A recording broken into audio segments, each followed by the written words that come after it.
Bienvenidos y bienvenidas a esta conferencia en la que voy a compartir con ustedes algunos de los avances científicos sobre los efectos de la práctica de meditación en nuestro sistema cognitivo, prestando especial atención al papel que tienen la percepción y la atención.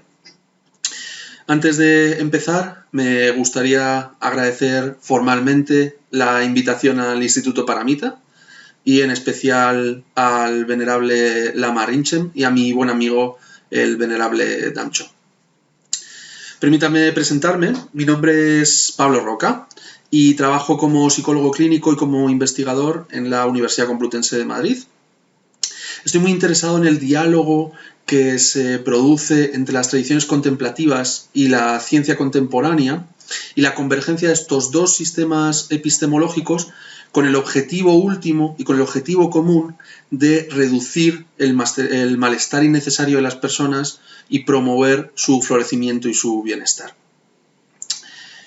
He diseñado, mi intención es que es una conferencia totalmente divulgativa, por lo que no requiere ningún conocimiento previo en el área para poder disfrutarla. Vamos a comenzar hablando y reflexionando por qué meditar, cuáles son los motivos y los aspectos que la psicología ha encontrado interesantes en la práctica de meditación y por los cuales desde hace años se investiga intensamente en este tema. A continuación analizaremos cómo funciona la meditación, es decir, cuáles son los mecanismos de acción que explican esos efectos positivos de la práctica de meditación. Dentro del cómo funciona la meditación nos detendremos en el papel que tiene la percepción y la percepción de la realidad, para a continuación pasar a analizar el papel de nuestra atención y cómo la práctica de meditación modifica nuestro sistema atencional. En quinto lugar, nos detendremos en un efecto muy interesante que les voy a explicar en la conferencia, que se conoce como el parpadeo de la atención, que es un efecto de nuestro sistema atencional. Y en sexto lugar, les compartiré con ustedes algunos de los resultados de algunos estudios que hemos llevado a cabo en el grupo de investigación de trabajo, analizando cómo la práctica de meditación cambia nuestra forma de percibir y de atender estímulos positivos, negativos y neutros. Y finalmente terminaremos con una meditación final para cerrar la sesión.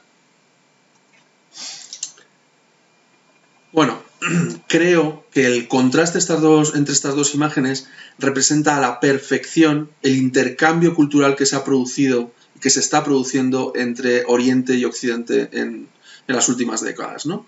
Por un lado tenemos el muñeco de Ken Buda Siddhartha y por otro lado una fotografía de unos monjes y monjas con una bandolera, con una bolsa del grupo de rock Nirvana de Kurt Cobain. Y es que supongo que muchos de ustedes les sonarán imágenes como estas, en las que se ve al neurocientífico Richard Davidson junto con el monje budista Matthieu Ricard. Estas imágenes se popularizaron en prensa hace años con el título de El hombre más feliz del mundo, contando algunos de los principales hallazgos de una serie de estudios que analizaban cómo la práctica de meditación modificaba ciertas estructuras y actividad cerebral y cómo eso influía en la felicidad de las personas. En realidad estas imágenes lo que representan es el diálogo entre las tradiciones contemplativas y la ciencia contemporánea para estudiar científicamente los efectos de la práctica de meditación. Desde entonces se ha producido un crecimiento exponencial del número de publicaciones científicas sobre los efectos de la práctica de meditación en general y del mindfulness en particular en las mejores revistas científicas del mundo. Y de hecho es que mucha gente me pregunta, Pablo, pero ¿por qué? O sea, ¿cuál es el motivo por el cual la comunidad científica en general y la psicología en concreto están tan interesadas en estudiar los efectos de la práctica de meditación en las personas? Entonces, para responder a esta pregunta, generalmente me gusta hacer un pequeño experimento, así que les invito a que hagamos juntos un pequeño experimento en primera persona para poder responder a esta pregunta. Quiero simplemente que busquen, es una pequeña visualización, entonces lo único que necesito es que busquen una postura cómoda. Si lo desean y se sienten cómodos, pueden cerrar los ojos y simplemente dejarse guiar por mi voz. Pueden comenzar haciendo una respiración un poquito más profunda, simplemente para aquietar el cuerpo. Y ahora lo que quiero es que dejen su mente totalmente libre. Pueden pensar en cualquier cosa. Pueden pensar en cualquier cosa, salvo en un enorme oso polar blanco. Piensen en lo que quieran, pero por favor no piensen en un enorme oso blanco, con sus patas blancas, su cabeza y su hocico blanco, con esos grandes dientes, el pelaje blanco que le protege del frío. Tómense unos segundos para pensar en lo que deseen, salvo en este oso polar blanco.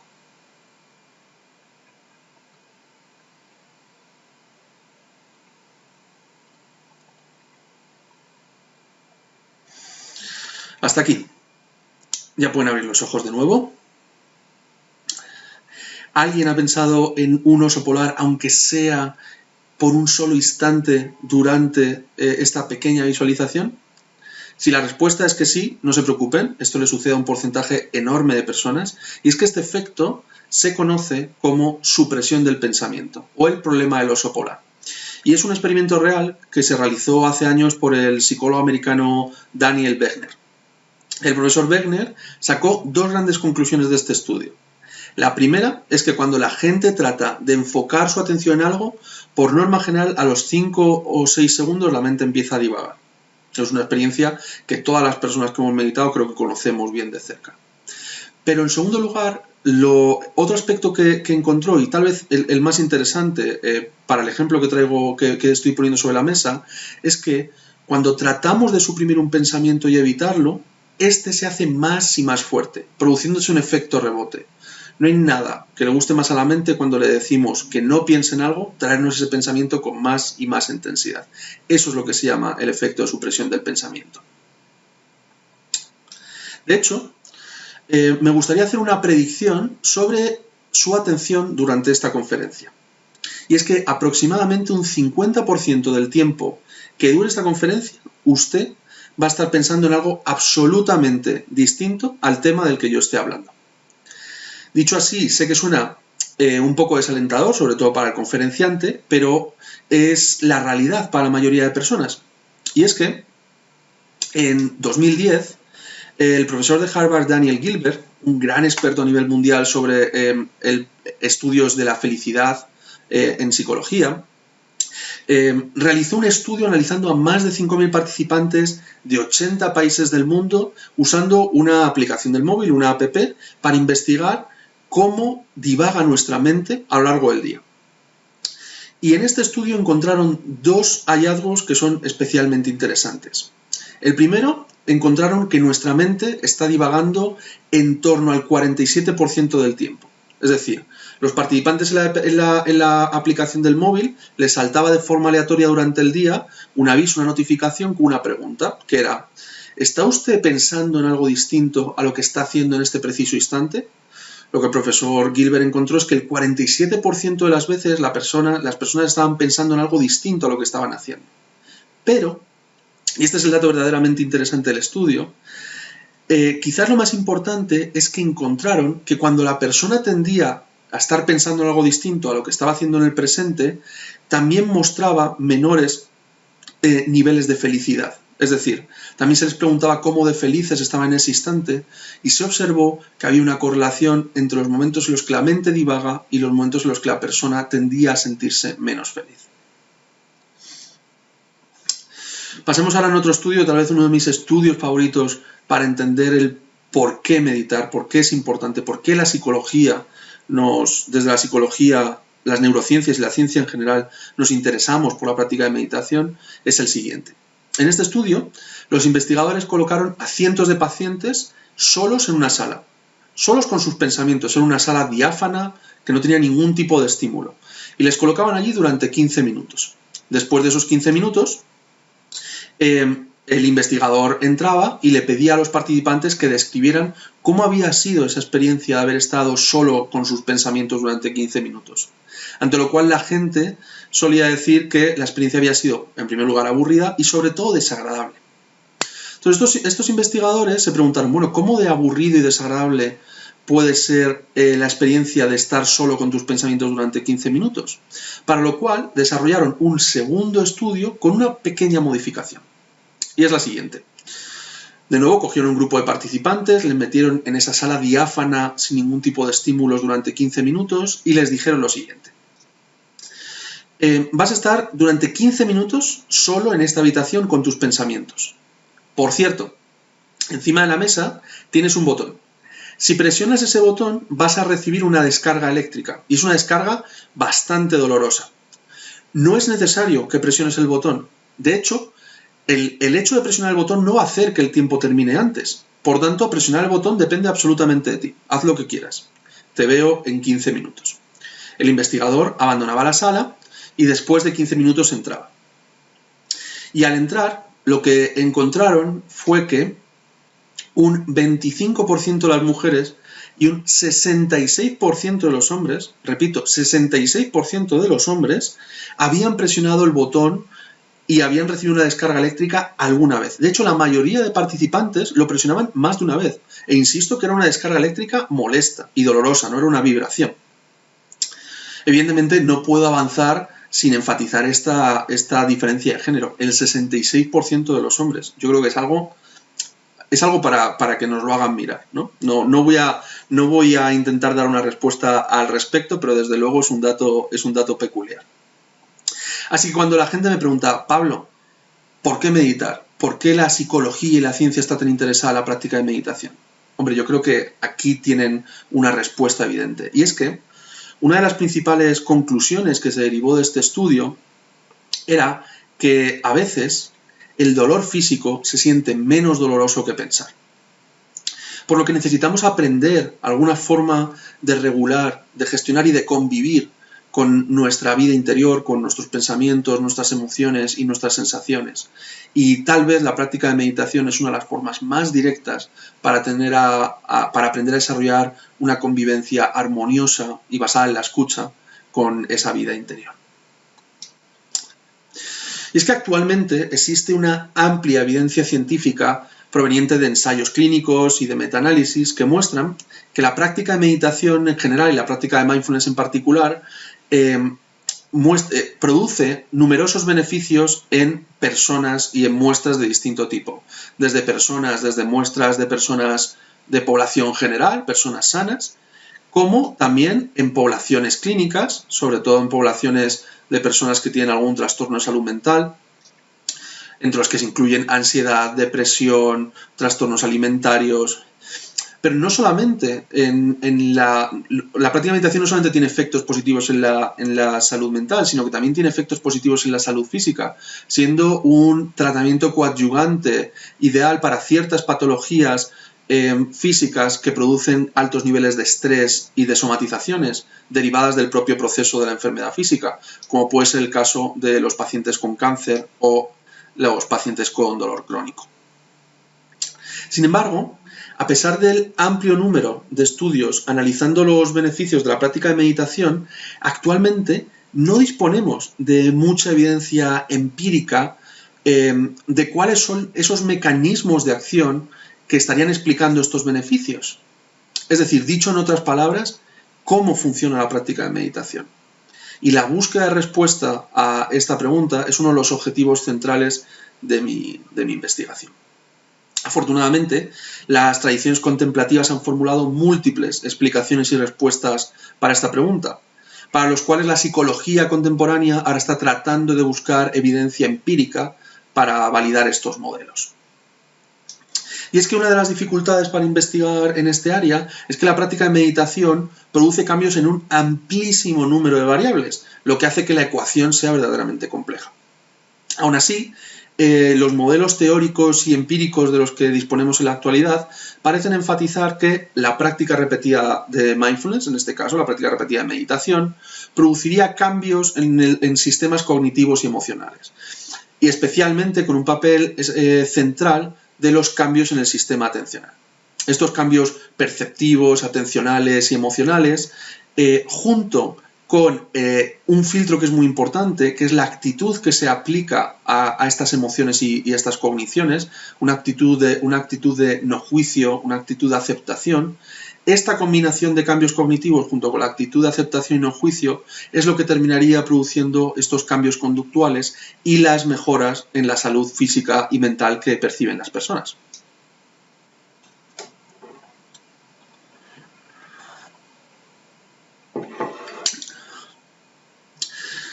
He de reconocer que este gag, la verdad es que tiene mucho más fuerza, tiene mucho más tirón cuando hay público. O sea que espero que el tema del COVID termine pronto porque intentar hacer gags en conferencias grabadas es bastante lamentable.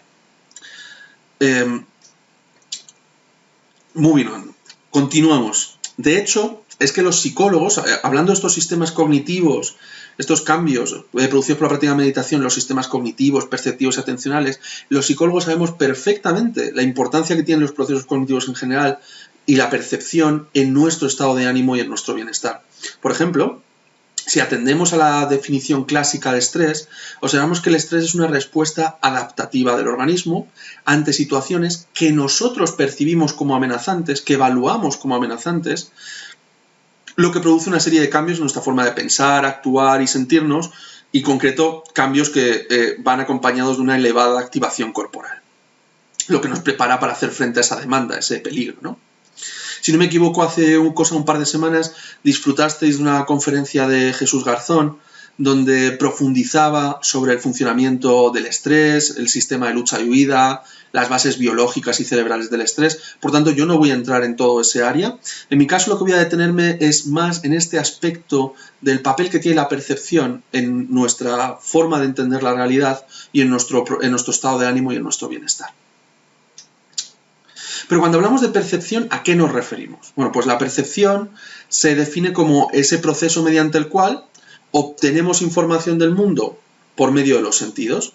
Y lo que hace es que nuestro cerebro selecciona parte de esa información y la organiza, otorgándole un significado. Eso es la percepción. La percepción es el proceso mediante el cual el cerebro organiza y selecciona parte de la información que viene de nuestros sentidos, otorgándole un significado.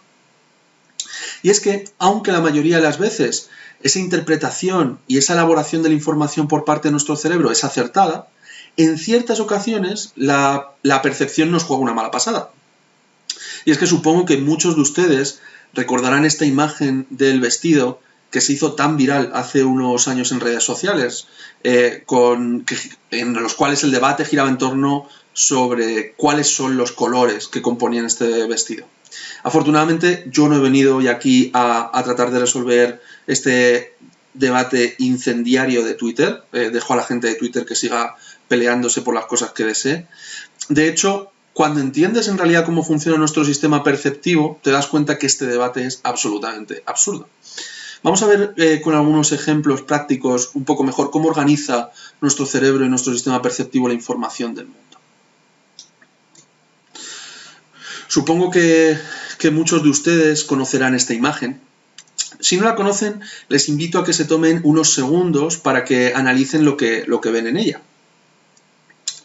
Y es que ante esta imagen hay personas que lo que ven es una mujer joven, otras personas ven una mujer anciana y la mayoría de personas son capaces de ver las dos mujeres al mismo tiempo.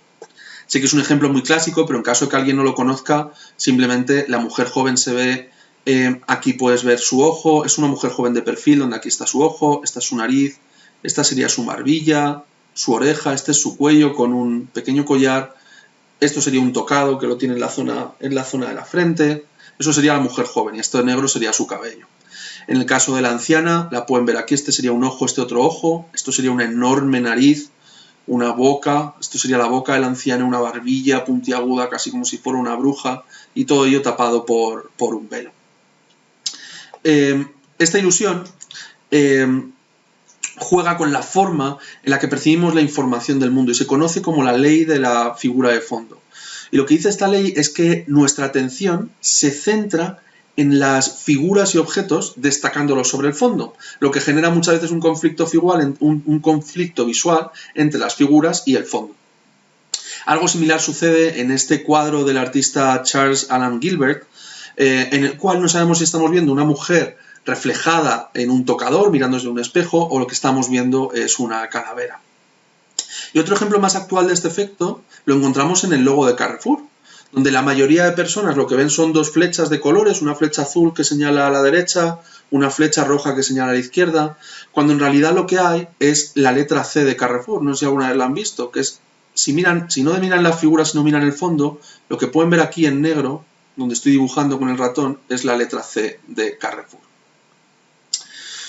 Lo interesante de este efecto es que es un efecto reversible, es decir, cuando aprendemos a ver a la mujer y a la anciana, somos capaces de alternar nuestra percepción entre una imagen y la otra. De hecho, una parte sustancial de la obra del artista holandés Escher se fundamenta en estos principios perceptivos y en estos engaños de la mente cuando percibimos la figura y el fondo. Vamos ahora con un segundo ejemplo, en esta ocasión sobre la percepción, relacionado con la percepción de los contornos. Y la pregunta sería, ¿qué formas geométricas ven ustedes en esta imagen? Por norma general, la mayoría de personas dicen que en la imagen de la izquierda se ve un cubo en 3 dimensiones y en la imagen de la derecha se ve un triángulo. Supongo que será el caso de la mayoría de ustedes. Sin embargo, lo interesante es que estas figuras no existen. Es nuestro cerebro el que está completando la información que falta. Este efecto se conoce como la ley del cierre o ley de inclusión, según la cual nuestro cerebro tiende a completar los estímulos que aparecen incompletos. De nuevo tenemos un ejemplo moderno de esta ley. Lo podemos encontrar en el logotipo de la marca de whisky Johnnie Walker, donde a pesar de ser una serie de manchas blancas inconexas, nosotros lo que vemos, nuestro cerebro completa la información y nosotros lo que estamos viendo es un caballero con su bombín y su bastón. Este efecto en realidad lo que nos recuerda es que nuestro cerebro no soporta la incertidumbre y la falta de información, por lo que prefiere completar con información inventada para obtener una información del mundo más comprensible y aparentemente compacta. El problema es que esta tendencia de nuestro cerebro a completar información no es infalible, y en ocasiones completamos con información errónea y sesgada. Tómense en esta ocasión unos segundos para tratar de discernir las imágenes que se ven en esta botella de cristal.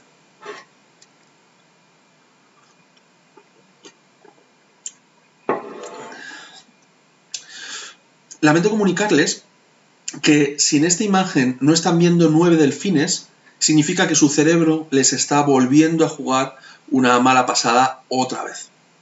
De hecho, me he tomado la molestia de redondearlos para facilitar el proceso. Aquí se ve un delfín con su carita, su cola, otro delfín con su carita y su cola de delfín, delfines hacia abajo, hacia arriba, 9 delfines. Vamos con otro ejemplo, y en este caso relacionado con nuestra percepción espacial y de la perspectiva. La pregunta en esta ocasión sería, ¿qué imagen es más grande de las dos? ¿Cuál de las dos es más alargada? ¿La A o la B?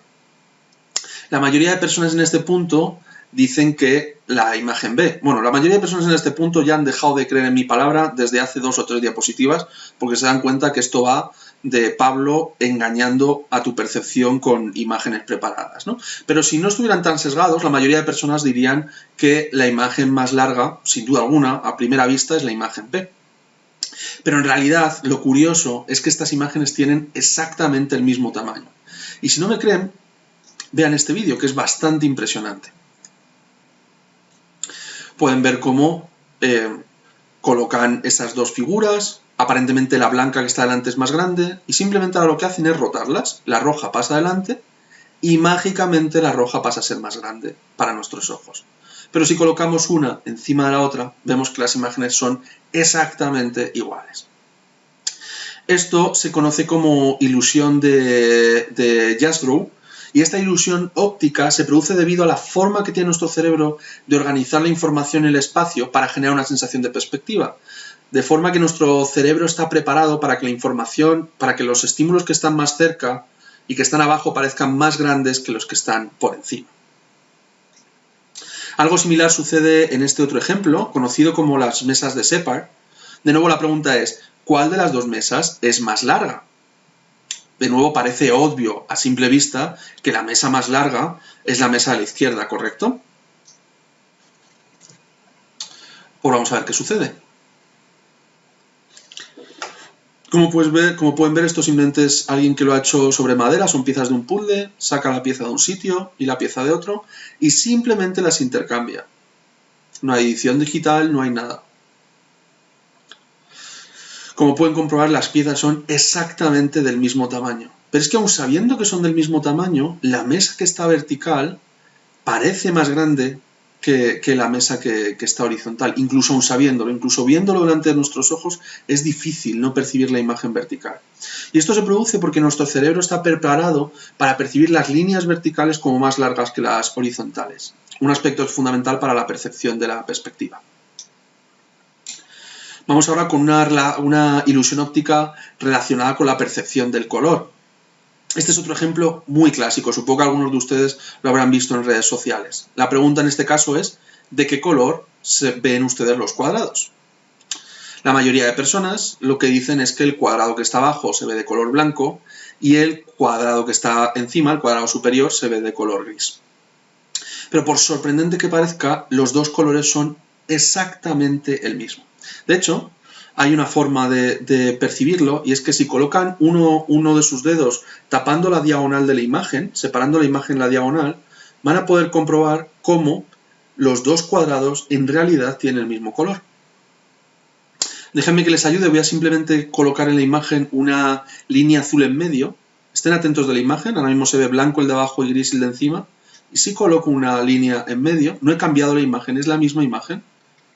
Blanco, gris y los dos cuadrados grises.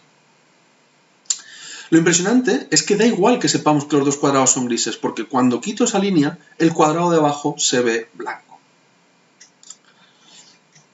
Este otro ejemplo también es un ejemplo clásico, que se conoce como el tablero de ajedrez de Adelson. De nuevo la pregunta es de qué color son los cuadrados A y B. La gente suele decir que el cuadrado B es blanco y el cuadrado A es gris. Sin embargo, como pueden ver en este GIF, los dos cuadrados son grises y a medida que la imagen se va completando es cuando el cuadrado B pasa a aparecer blanco. Y esto se debe a que nuestro cerebro compensa el color de los cuadrados aplicando la constancia parcial del color. Como el cuadrado blanco se supone que está en sombra con ese cilindro verde, nuestro cerebro compensa el color y los ve de un color distinto a pesar de que son exactamente iguales. Y por último, veamos un ejemplo relacionado con la percepción del movimiento. La pregunta es, ¿usted ve movimiento en estas imágenes? Y es que por sorprendente que parezca, estas imágenes no son un GIF, no están en movimiento. De hecho, lo único que tiene que hacer es focalizar su atención en un punto estable de la imagen. De hecho, les invito a que lo hagan. Miren la imagen azul con esa especie de limones amarillos y sitúen su atención, coloquen el foco de su atención en un punto fijo, sin moverla. Se van a dar cuenta que cuando consiguen focalizar su atención en un solo punto de la imagen deja de moverse. Pero en cuanto su atención pierde el foco un instante, aparecen pequeños movimientos. Esta ilusión son ilusiones diseñadas por el psicólogo japonés Akiyoshi Kitaola se produce debido a que los patrones de colores que se presentan en estas imágenes son similares a los patrones que percibimos cuando vemos objetos en movimiento. Este es otro ejemplo. En este ejemplo es un ejemplo que he introducido, de hecho, hace escasas horas, simplemente antes de grabar la presentación, porque se ha hecho viral en redes sociales estos días pasados. Como pueden ver, son imágenes que aparentemente los círculos amarillos y azules están en movimiento, pero si parpadean muy rápidamente muchas veces, inténtenlo, parpadean muchas veces, se van a dar cuenta cómo las imágenes empiezan a ralentizarse y dejan de moverse. Es sorprendente.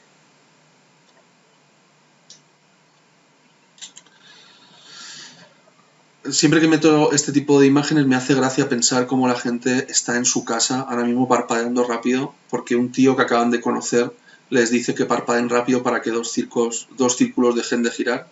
En fin, me parece que es vida moderna absoluta. Estas ilusiones lo que nos ayudan es a comprender mejor cómo funciona nuestro sistema perceptivo. Y es que nuestro cerebro selecciona y organiza los estímulos otorgándoles un significado en base a nuestras experiencias pasadas, aprendizajes, creencias. Nuestra percepción lo que hace es que construye una experiencia subjetiva que nosotros llamamos realidad, pero es una realidad simulada por nuestro cerebro que puede coincidir o no con la realidad última.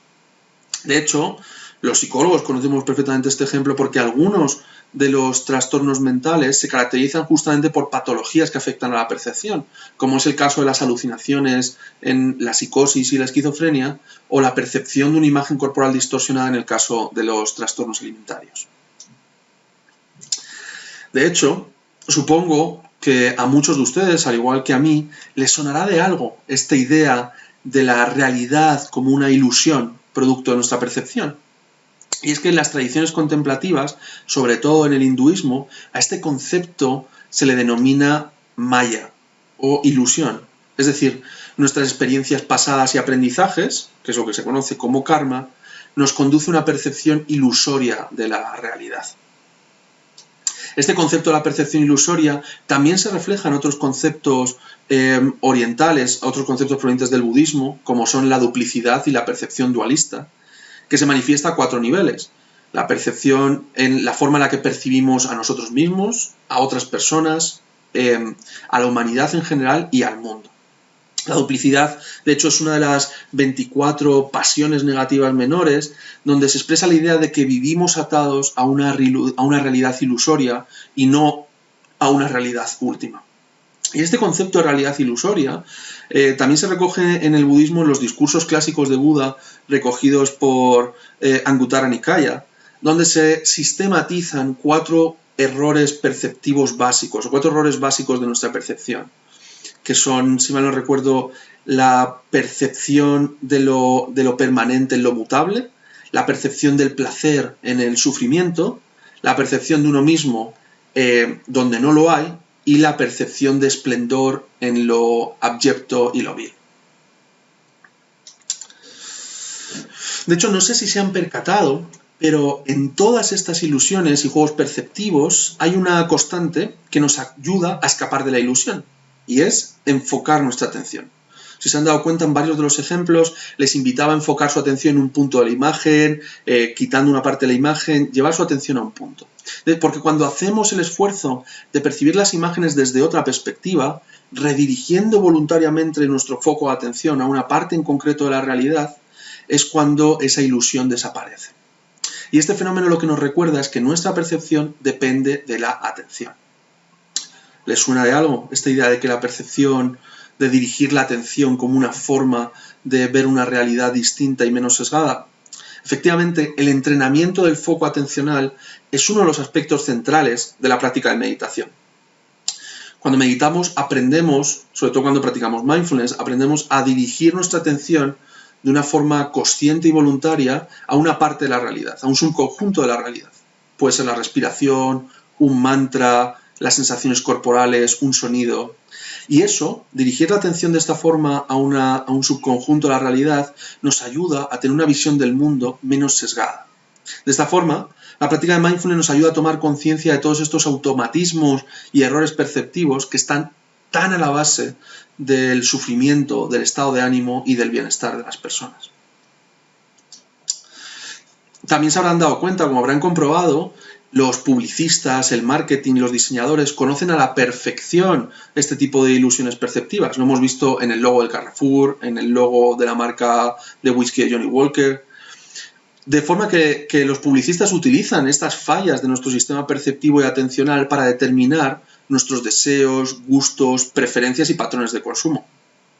Si a alguien le interesa mucho este tema, aquí les comparto un par de libros fascinantes al respecto. Uno es Comerciantes de Atención, la lucha épica por entrar en nuestra cabeza, y la civilización de Memoria Pez, un pequeño tratado sobre el mercado de la atención. Muy recomendable si les interesa el tema. De hecho, el historiador israelí Yuval Noah Harari, en su libro Homo Deus, decía: en la antigüedad, tener poder significaba tener acceso a datos, pero hoy en día tener poder significa saber qué ignorar. En la vida diaria, a menudo tenemos que prestar atención a varias cosas a la vez. lo que los psicólogos denominamos atención dividida. Por ejemplo, cuando conducimos, necesitamos prestar atención de forma simultánea a otros coches, a nuestra velocidad, a las marchas, a los peatones que pasan por la vía. Pero esta capacidad de atención dividida tiene ciertos límites. Por ejemplo, uno no puede leer mientras conduce al mismo tiempo. Es decir, para un determinado tipo de tareas necesitamos enfocar nuestra atención en un solo objeto, lo que se conoce como atención selectiva. Veamos este fenómeno con un pequeño ejemplo, un pequeño juego.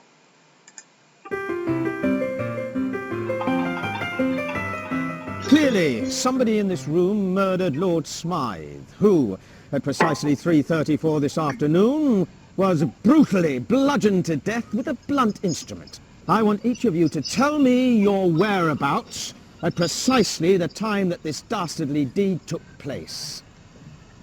I was polishing the brass in the master bedroom. I was buttering his lordship's scones below stairs, sir. Why, I was planting my petunias in the potting shed. Constable, arrest Lady Smythe. But how did you know? Madam, as any horticulturist will tell you, one does not plant petunias until May is out. Take her away. Why, madam? It's just a matter of observation. The real question is how observant were you? Bueno, lo que viene a continuación es impresionante. No sé si alguno de ustedes habrán percatado de alguno de los 21 cambios que se producen en esta escena. Clearly, somebody in this room murdered Lord Smythe, who, at Cambian precisely las flores, 3:34 this afternoon, cambian el was sofá, brutally bludgeoned to death with a blunt instrument. I want each of cambia you el to tell cadáver, me your no es la misma persona, whereabouts quitan al at oso, precisely the cambian time el that cuadro, this dastardly en vez deed de un took oso place. entra una armadura medieval, I was cambia el polishing the cadáver brass por una in the persona master con color de pelo y color de chaqueta I was distinta, buttering cambian his los lordship's cuadros. scones below stairs, sir.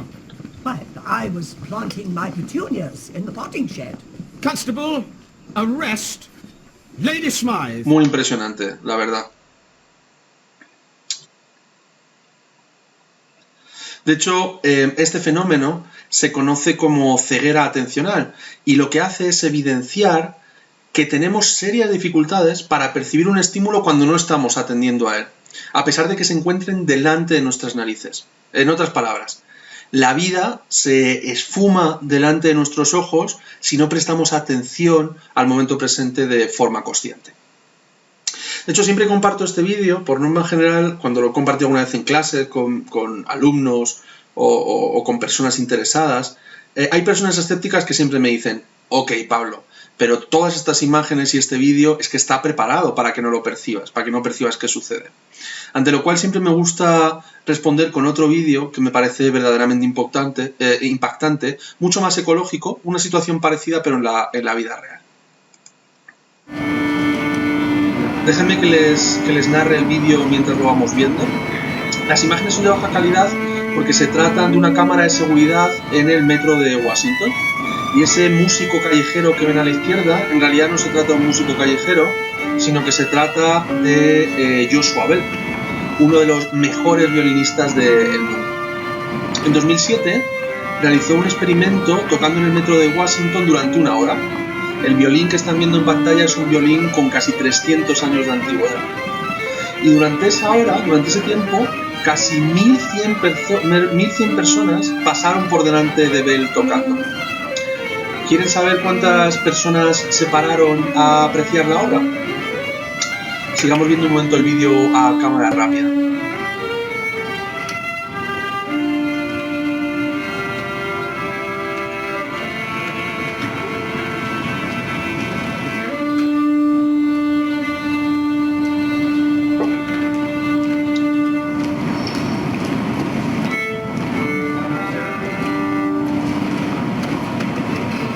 Voy a adelantarlo para que no se haga largo, luego lo pueden ver ustedes.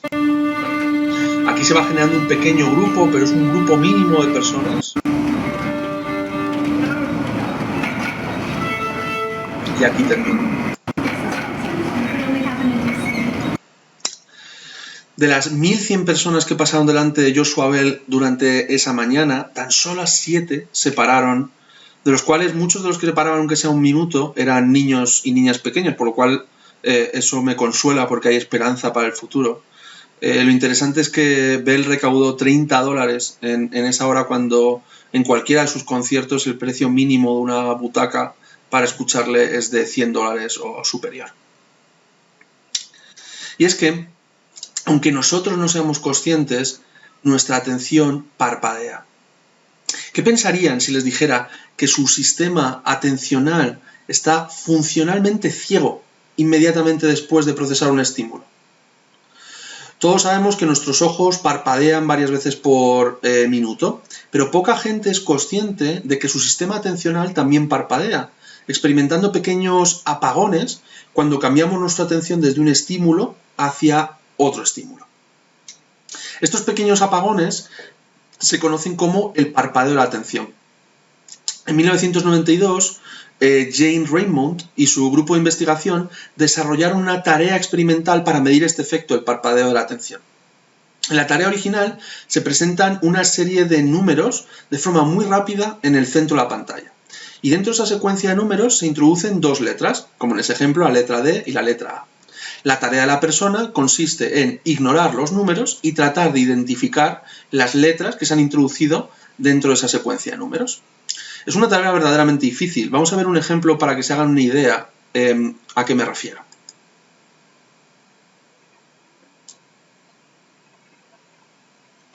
Como pueden ver ahí, es una cadena de números donde dentro se han introducido algunas letras.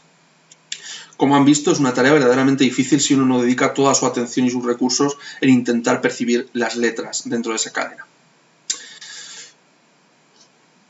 Lo que ellas encontraron es que los participantes eran capaces de percibir correctamente la primera letra sin problemas. Sin embargo, y esto es lo interesante, cuando la segunda letra se presentaba medio segundo después de la primera, en ese caso las personas decían no haberla visto.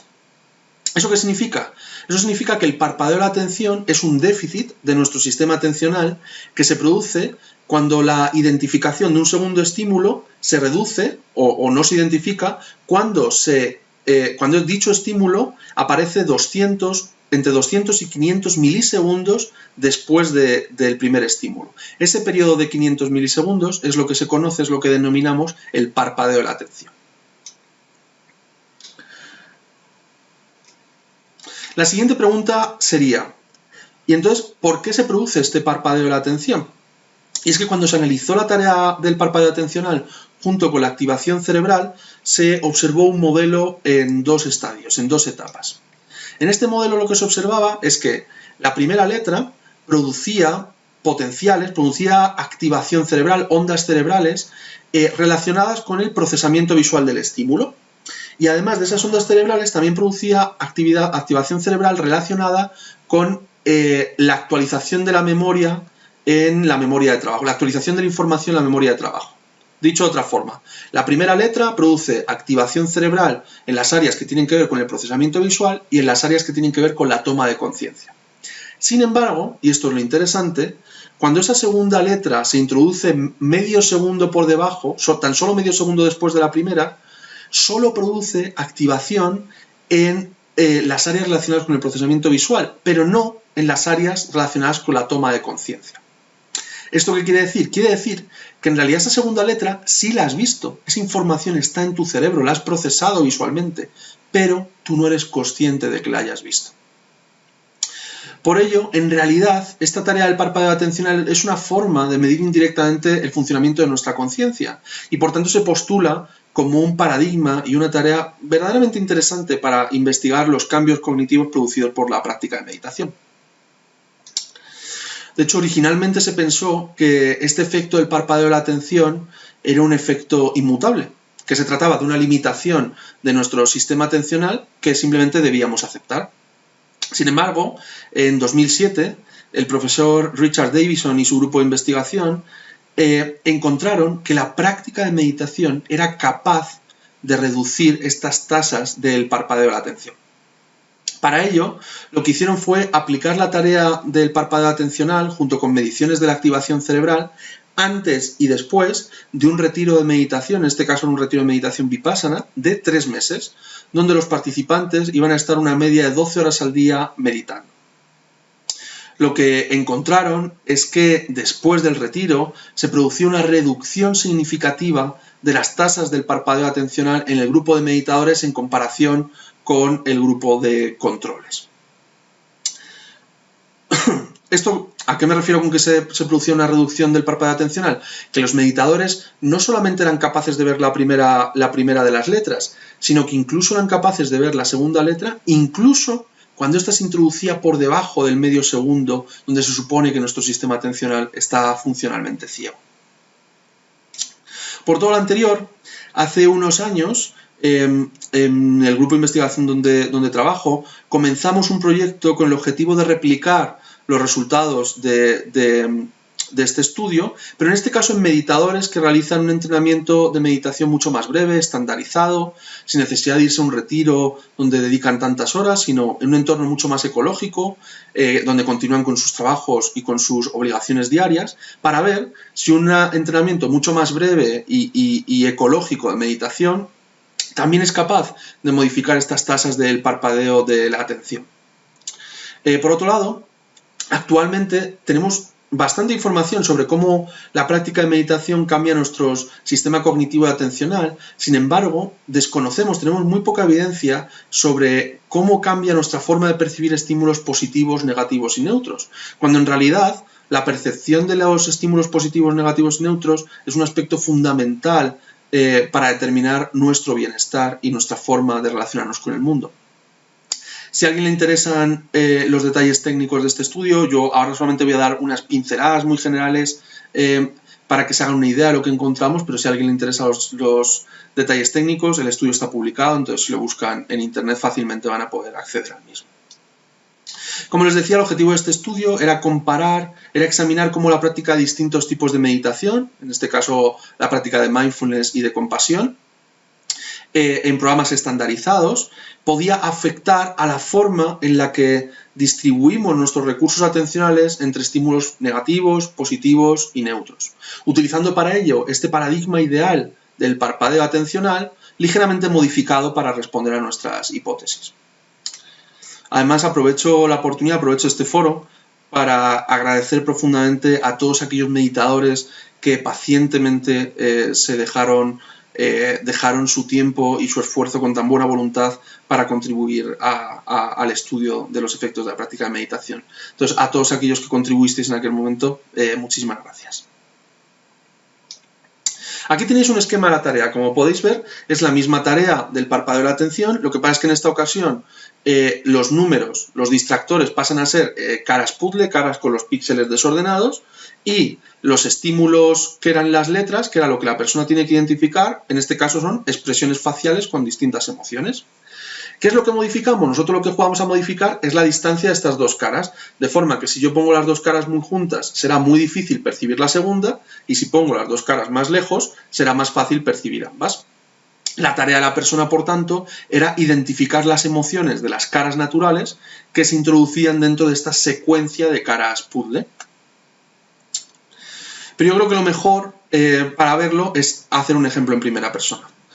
Prepárense, la tarea es verdaderamente compleja. Si ustedes fueran un meditador de los que pasaron por nuestro laboratorio, su tarea sería identificar las emociones de las caras. Puede haber una o dos caras en la secuencia. Vamos con ello. Aparece una primera pregunta: ¿cuál era la emoción de la primera cara que usted ha visto? ¿Y cuál era la emoción de la segunda cara? Con 3 posibles opciones y no he visto. En esta ocasión, ¿qué es lo que han visto en pantalla? ¿Cuál es la emoción de la primera cara? ¿Había una segunda cara o no había una segunda cara? Un ejemplo breve. Pasemos a ver unos resultados, los resultados de este estudio.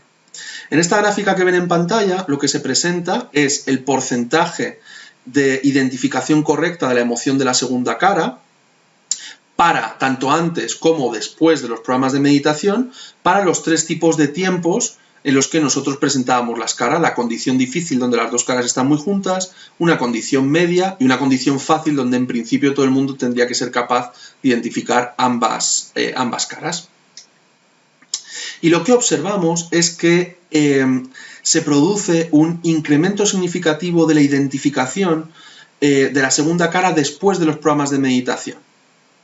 Y este incremento se produce para los 3 tipos de ensayo, el corto, el fácil, el medio y el difícil.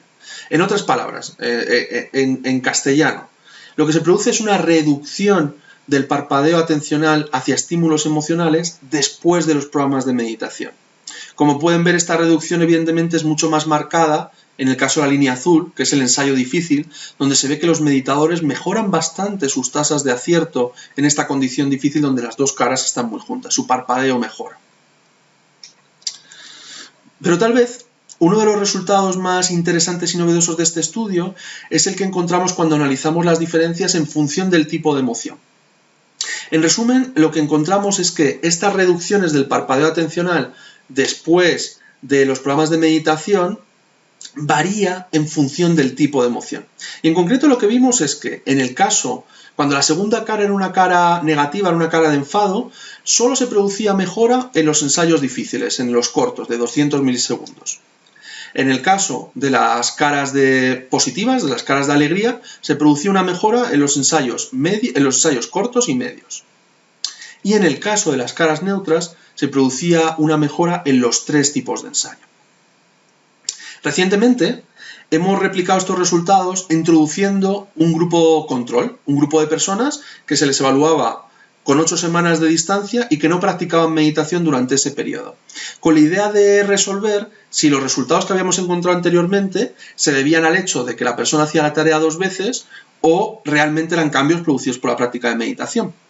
Y como pueden comprobar en pantalla, se produce una mejora significativa en el grupo de mindfulness después del programa. En el grupo que practica compasión también se produce una mejora significativa muy parecida, pero no se observan cambios significativos en el grupo control. Como pueden ver, prácticamente las líneas son horizontales, no mejoran. Además, un resultado muy interesante que encontramos en este estudio de replicación, que estamos ahora mismo preparando el artículo, es que los cambios atencionales actúan como mediadores de los cambios psicológicos. ¿A qué me refiero? En concreto lo que observamos es que cuando se comparan estos meditadores con el grupo control, la práctica de meditación predice estas mejoras en el procesamiento atencional de estímulos emocionales. Estas mejoras atencionales son las que predicen que también mejore nuestro sistema de regulación emocional, y estas juntas, la mejora de nuestro sistema cognitivo y la mejora de nuestro sistema atencional, es en última instancia el que está prediciendo los cambios en el malestar psicológico y el bienestar, incluido tanto síntomas de estrés, ansiedad y depresión. En resumen, ¿qué es lo que encontramos? Que la práctica de meditación en programas estandarizados mucho más breves también es capaz de reducir las tasas del parpadeo de la atención, pero lo que es más importante, esta reducción varía en función del tipo de emoción.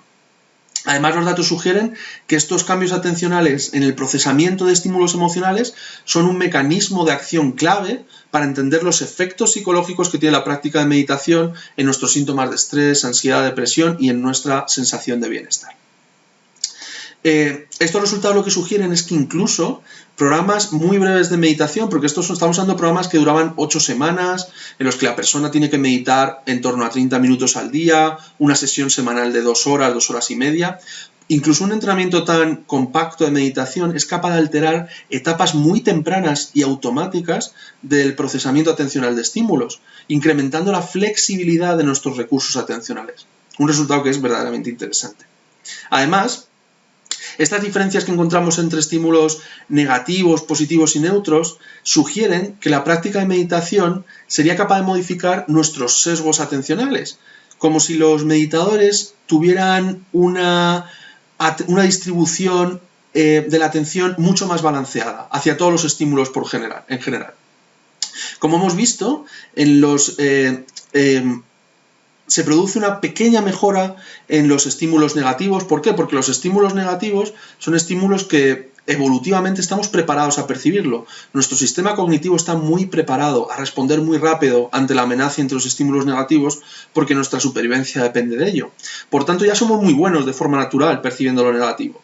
De hecho, en el caso de las caras negativas solo se producía un incremento en los ensayos más difíciles. Sin embargo, en los estímulos positivos y neutros hay un gran margen de mejora si nos entrenamos. Nuestros resultados lo que encuentran es que los meditadores son capaces de mejorar más su procesamiento de estímulos positivos y neutros, lo que hace que su distribución de la atención parezca más balanceada, independientemente de la valencia de las imágenes, sea negativa, positiva o neutra.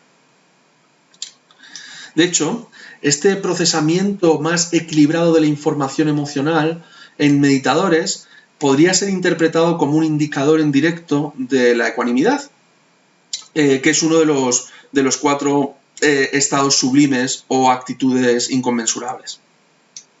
Desde este punto de vista, la ecuanimidad se podría definir como un estado mental balanceado hacia todas las experiencias, independientemente de su tono hedónico, lo que promueve una conciencia de la realidad mucho menos sesgada. La ecuanimidad se podría entender entonces como una estrategia de regulación emocional y de regulación cognitiva que promueve una recuperación más rápida, una mayor flexibilidad de los estímulos emocionales. En vez de quedarme enganchado con los estímulos negativos, soy capaz de redirigir mi atención y que esté disponible para procesar otros estímulos de la realidad de una forma más balanceada.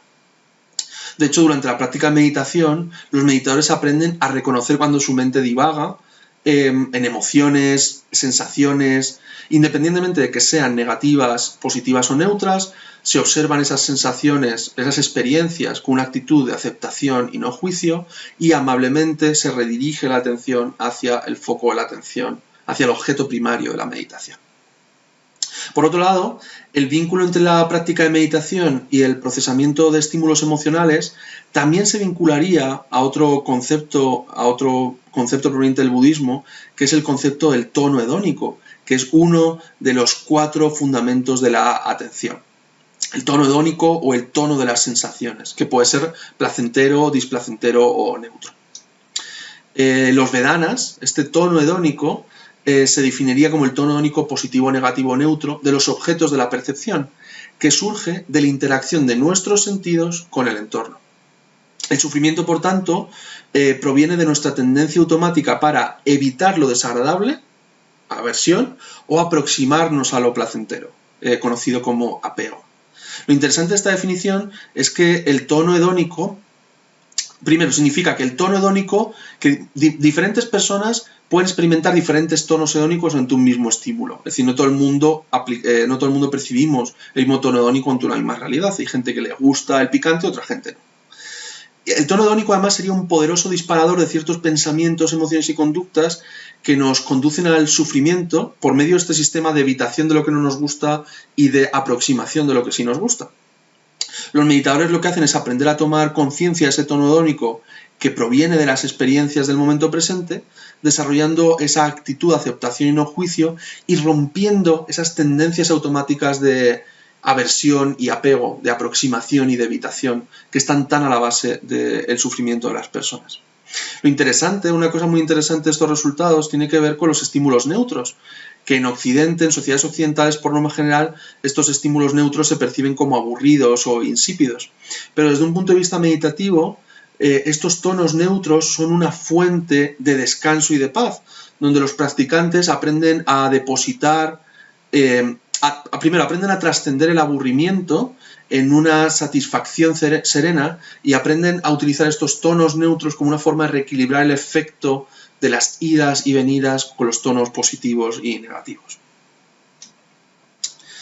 Y para terminar, me gusta terminar este estudio con una cita que dice lo siguiente. Un día, una persona se acercó a un maestro zen y le preguntó: «Maestro, ¿podría decirme cuál es la fuente más alta de sabiduría?»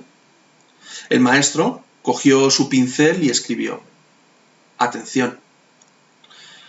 ¿Eso es todo?, le preguntó la persona. El maestro cogió su pincel de nuevo y escribió: «Atención, atención, atención». Muchísimas gracias. Les dejo aquí mi correo de contacto por si alguien tiene alguna duda o alguna sugerencia de mejora o quiere ponerse en contacto conmigo. Bueno, pues tras haber analizado el papel de la práctica de meditación en nuestros procesos cognitivos, perceptivos y atencionales, ahora vamos a realizar una pequeña meditación que tiene muy en cuenta todos estos elementos. Esta práctica se conoce como meditación en la luz Y aprovechando los medios digitales, voy a emplear este vídeo de una vela. Pero si ustedes disponen de una vela real, sería preferible para poder hacer el ejercicio. En este caso, como pueden comprobar, voy a desactivar la cámara para que no haya ningún tipo de distracción durante la meditación y en su pantalla únicamente vean la llama de la vela. Vamos a comenzar buscando una postura cómoda y estable, con la espalda erguida pero sin tensión. Tu cuello, hombros y brazos deben estar relajados, con las manos reposando firmemente sobre tus piernas. Poco a poco vete aquietando tu cuerpo. Puedes aprovechar para tomar 3 respiraciones más profundas antes de que comience el ejercicio.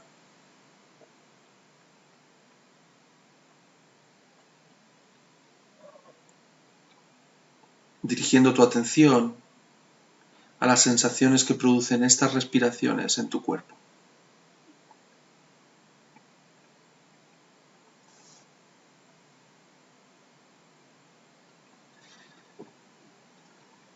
Siempre la intención de esta meditación como un acto de amor hacia uno mismo. Regálate estos minutos para estar contigo y conectar.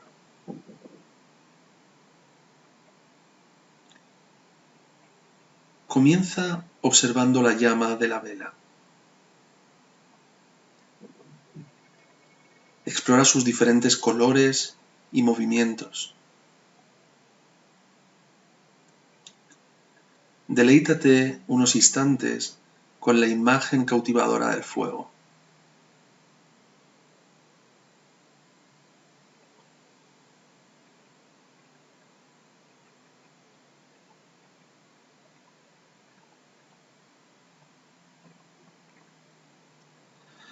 Ahora, vete cerrando los ojos lentamente. Con los ojos cerrados, quiero que visualices esa llama de la vela en tu entrecejo. Imagínate esa llama y sus movimientos en tu frente, emitiendo luz y un calorcito gustoso.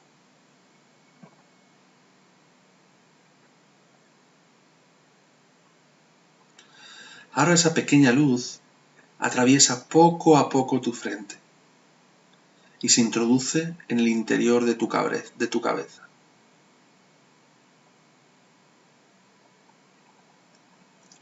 Visualiza esa luz en el centro de tu cabeza, iluminando y calentando cada rincón de tu cráneo. Es un calor suave y gustoso, como el de una manta tapando tu cuerpo en pleno invierno.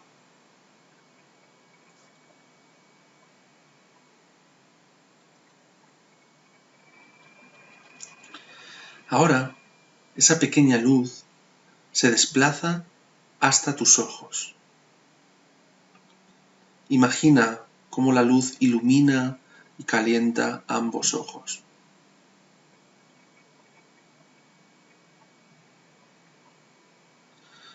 Vamos a pedirle a esa luz que durante el día de hoy nos permita ver las buenas acciones que nos rodean, ver los actos de amor y compasión de otras personas y nosotros mismos.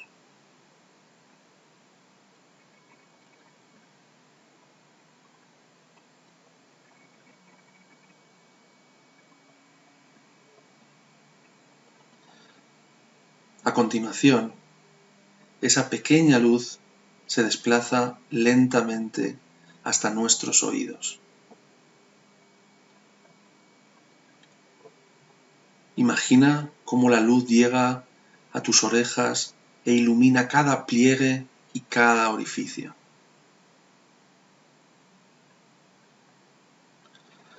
Vamos a pedirle a esa luz que durante el día de hoy nos permita escuchar las palabras bondadosas que ayudan a nuestro crecimiento y no centrarnos en conversaciones dañinas, juzgando a otras personas o a nosotros mismos.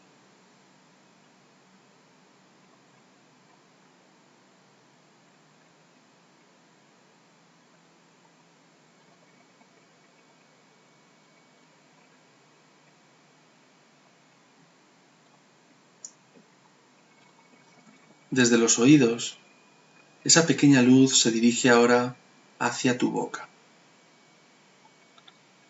Imagina esa luz iluminando y calentando el interior de tu boca,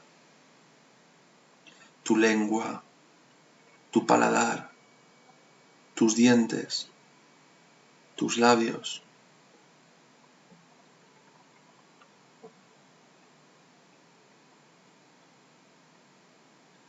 Vamos a pedirle a esa luz que durante el día de hoy nos permita expresarnos con palabras dulces y verdaderas, alejándonos de la crítica y la mentira.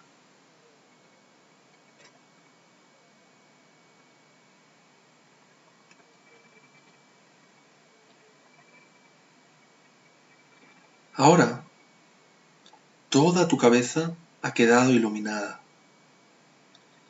de forma que todos tus pensamientos dañinos y negativos van desapareciendo poco a poco a medida que la luz se expande.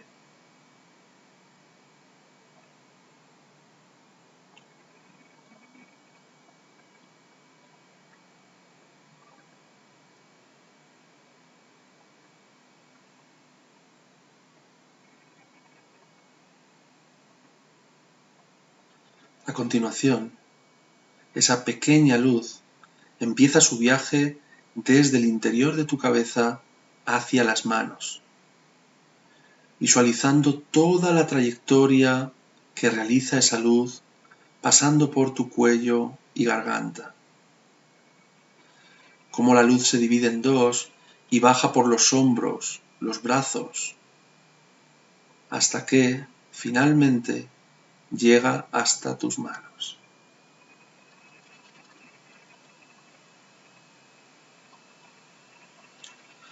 Nota cómo la luz ilumina y calienta todo a su paso.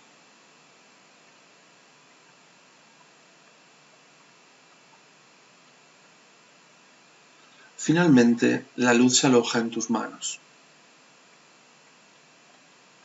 Visualiza tus manos llenas de luz y calor. Cada uno de tus dedos, la palma, los nudillos, todo queda iluminado.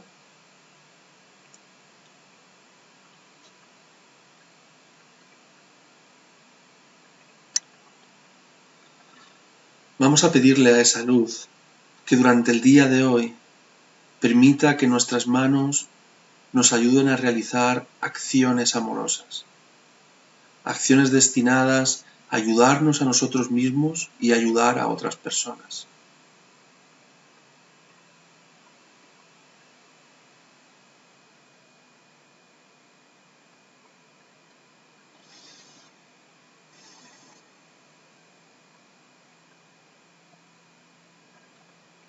Desde las manos, la pequeña luz retoma su recorrido hasta llegar al pecho.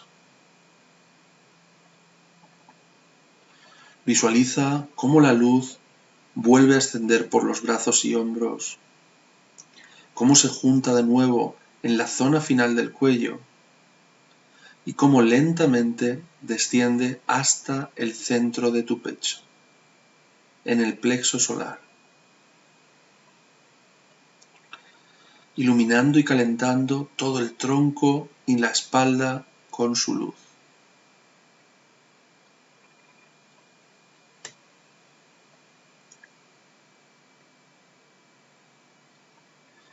Una vez allí, imagina cómo el calor de esa luz hace florecer una pequeña flor en el centro de tu pecho. puede ser la flor que más te guste. Una rosa, una margarita, un loto o cualquier otra flor. Imagina cómo se despliegan lentamente, pétalo a pétalo, uno a uno, hasta que esa flor se abre con todo su esplendor en el centro de nuestro pecho.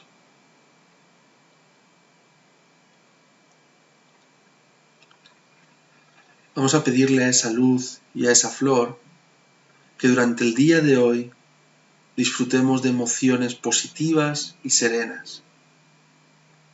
Emociones que nos ayuden a conectar con la alegría de estar vivos y que nos proporcionen sentido vital.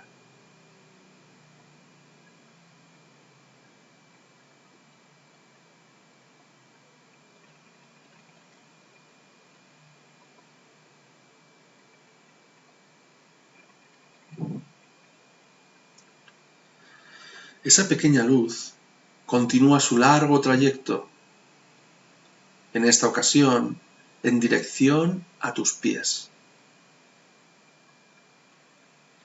Visualiza cómo la luz ilumina el trayecto desde el pecho, bajando por el vientre y las caderas, dividiéndose en dos y descendiendo por ambas piernas, hasta que finalmente llega a tus pies.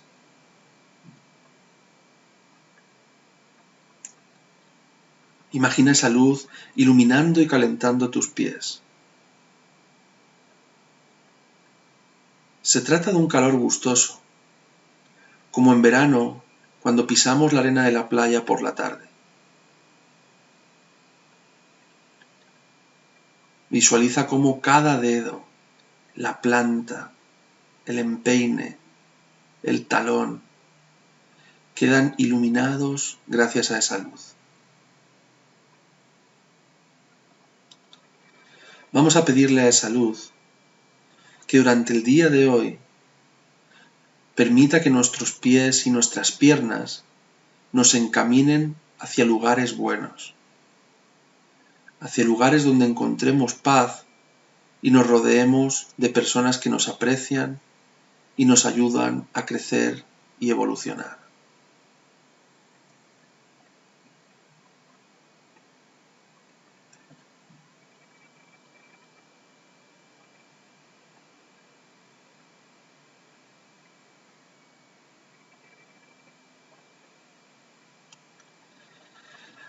De forma silenciosa y progresiva, hemos convertido todo nuestro cuerpo en un instrumento de luz y buenas intenciones. Visualiza todo tu cuerpo iluminado, brillante y luminoso. No hay lugar en el que la oscuridad pueda ocultarse. Y notas cómo poco a poco la luz del interior de tu cuerpo empieza a expandirse más y se hace cada vez más brillante.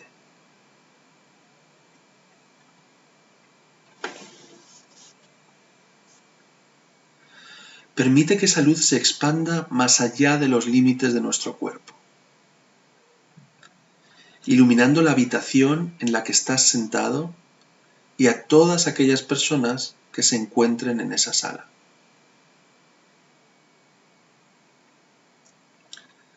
Imagina cómo la luz se expande e ilumina cada rincón de la habitación.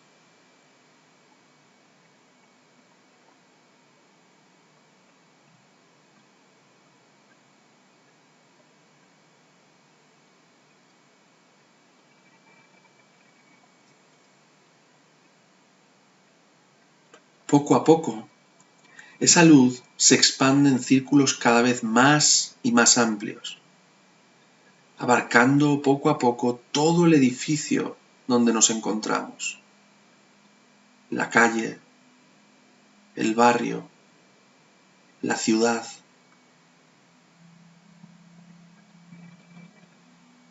La luz sigue expandiéndose imparable hasta iluminar cada rincón de tu país y más allá,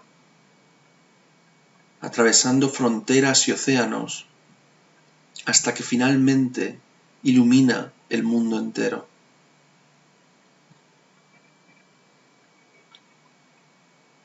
Visualiza durante unos instantes este proceso por el cual la luz se ha ido expandiendo hasta terminar iluminando todo el planeta gracias a la luz que emana a tu interior.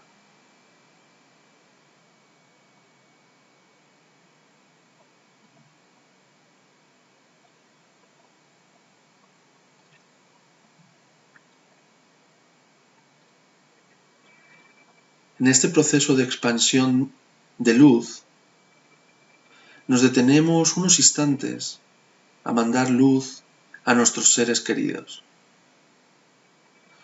nuestros padres, parientes, hijos, amigos, compañeros.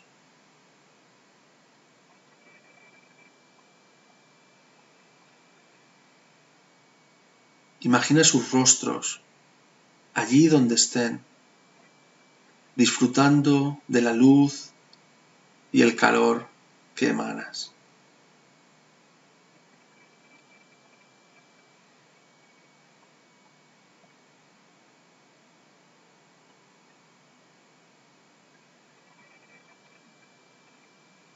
Envía luz, amor y sobre todo gratitud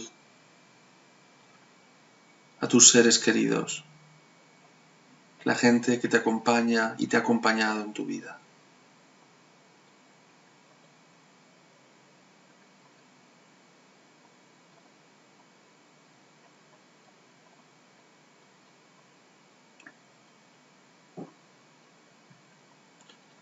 También vamos a dedicar unos instantes a mandar luz a aquellas personas con las que tenemos algún tipo de enemistad o conflicto.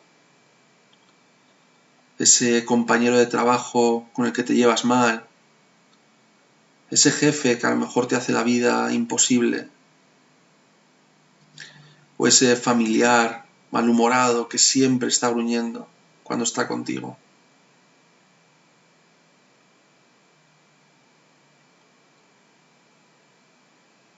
Aunque no sea fácil, envía luz a esas personas con las que tienes algún tipo de conflicto. Imagina cómo esa luz suaviza lentamente las asperezas de vuestra relación.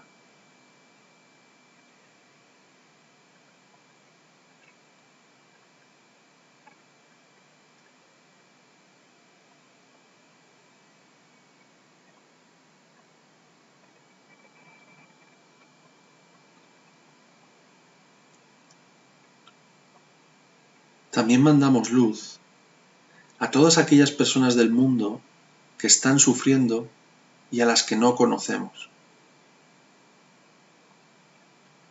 Le pedimos a esa luz que libere de sufrimiento a esas personas y les ayude a ganar discernimiento.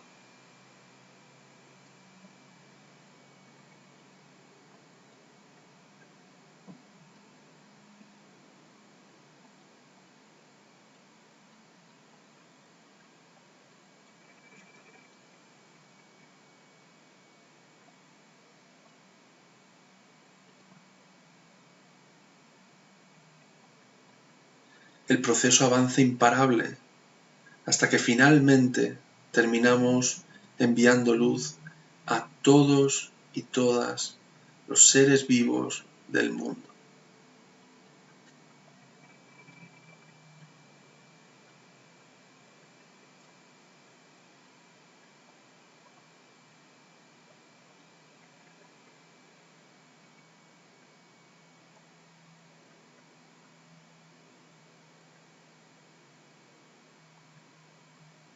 Nos expandimos con la luz que ahora rodea todo nuestro hermoso planeta Tierra y viajamos con ella, envolviendo todo el planeta y el universo, y nosotros con ella.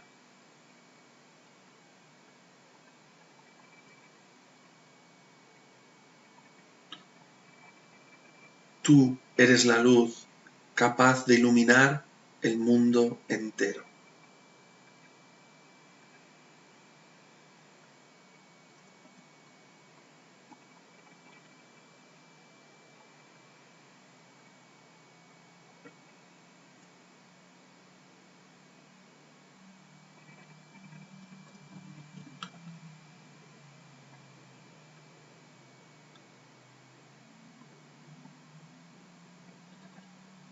Permanecemos en este estado unos minutos, disfrutando, sintiendo cómo aumenta nuestra presencia.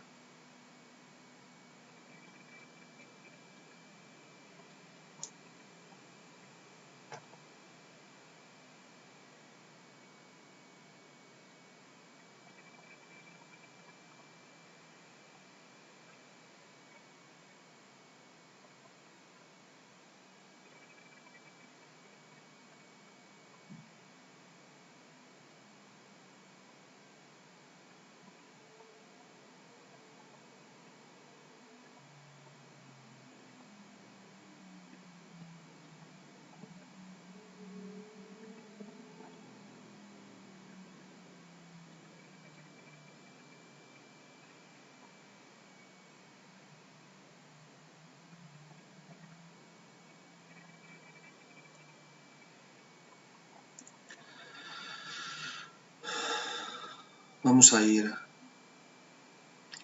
concluyendo el ejercicio.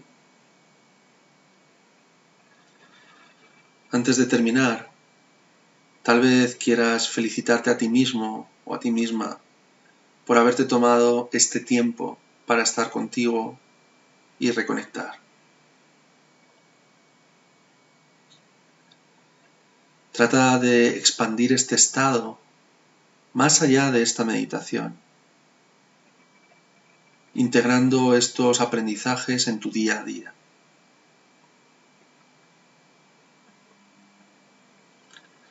Poco a poco vas a ir reactivando tu cuerpo, moviendo lentamente los dedos de tus manos, los brazos, desentumeciendo tus pies y tus piernas. Puedes mover lentamente la espalda y el cuello, haciendo pequeños estiramientos. Aprovecha para estirarte un poco y cuando estés listo, puedes ir abriendo los ojos. Ya estás de vuelta.